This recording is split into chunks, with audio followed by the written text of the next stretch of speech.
할렐루야. 오늘도 하나님의 은혜와 평안이 가득하길 간절히 소망합니다. 우리 함께 나눌 말씀은 마태복음 18장 1절에서 10절까지 말씀입니다. 마태복음 18장 말씀은 제자들의 질문으로 시작합니다. 천국에서 누가 가장 큰 사람입니까? 질문이 조금 뜬금없이 느껴지죠. 제자들의 질문 시기가 예수님께서 고난과 죽음에 대해서 이야기한 그 다음에 이어졌기 때문입니다. 제자들은 예수님의 고난에 대해서 생각하지 않고 그들의 관심은 지위의 높고 낮음에 있었던 것이죠. 누가복음에서는 이들이 차지할 그 자리를 두고 다투기까지 했습니다. 복음에는 관심이 없고 세상적인 생각으로 개인의 유익을 채우기 바빴던 것이죠. 이러한 제자들의 모습을 보면서 깨닫는 것이 하나 있습니다. 그들은 관심사가 달랐던 것입니다. 이렇게 한번 생각을 해봅니다.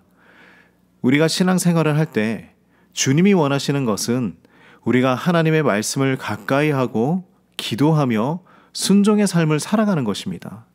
1순위는 하나님이라고 고백하는 것이죠. 우리도 이것을 잘 알고 있습니다. 그러나 대부분 돌아오는 대답은 다릅니다. 일이 너무 많아서 성경을 읽을 시간이 없습니다. 또 어떤 분은 목사님, 우리가 얼마나 바쁜지 아십니까? 정말 중요한 이야기가 아니면 만나서 이야기하자고 했던 분도 기억이 납니다. 모르는 것은 아닙니다. 세상에서 고군분투하고 치열하게 잠도 제대로 못 자면서 일하시는 것, 모를 수가 없는 것이죠.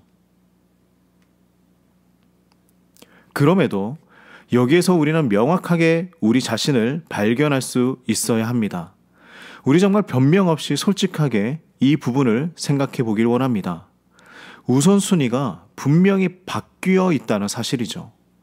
자녀에 대한 일이라면 모든 일을 뒤로 미루고 해결하고자 했을 것입니다. 하나님의 말씀을 가까이 하는 것, 기도하는 것, 예배 드리는 것, 이 모든 것들을 최우선으로 하고 살아가는 것이 나의 일상보다는 중요하지 않았던 것이죠. 설령 중요하다고 해도 단지 신앙생활로만 여겨질 때가 많이 있습니다. 제자들은 예수님의 고난에 대한 이야기는 별로 관심이 없는 듯합니다. 그들은 나중에 받을 지위와 명성이 더 중요했습니다. 예수님은 어린아이와 같이 자신을 낮추는 자가 천국에서 큰 자라고 말씀하시죠. 교회 안에서도 높은 자리에 오르고자 하는 마음이 많이 있습니다. 또래 집사님, 권사님, 장로님이 있는데 그 명단에 나의 이름이 올라가지 않았을 때 서운해하고 항의하기도 합니다. 심지어 교회를 떠나기도 하죠. 비교와 경쟁, 세상의 일과 욕심, 이 모든 것은 우리가 예수님보다 더 사랑하는 것이 있기 때문에 일어나는 일입니다.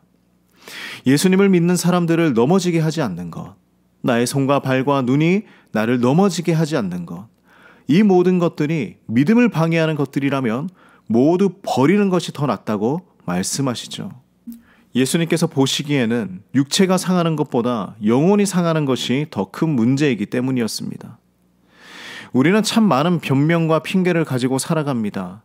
그러나 예수님 옆에 서서 그 이유에 대해서 대답하는 상황이 된다면 우리는 과연 몇 마디의 변명을 할 수 있을까요?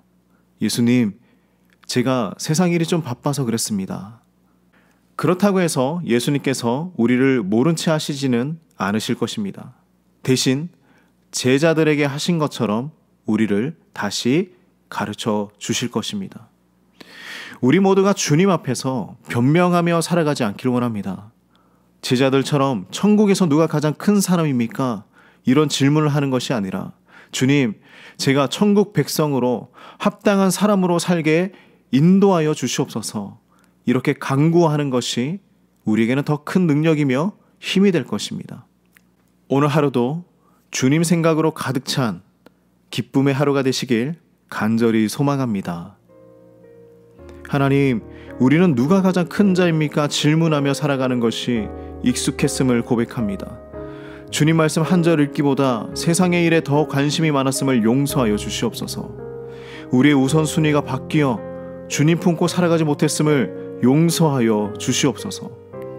천국에서 큰 자가 되기 위해 살기보다 천국 백성으로 이 땅에서 합당한 성도로 살아갈 수 있도록 우리의 삶을 인도하여 주시옵소서. 예수님의 이름으로 기도드립니다. 아멘.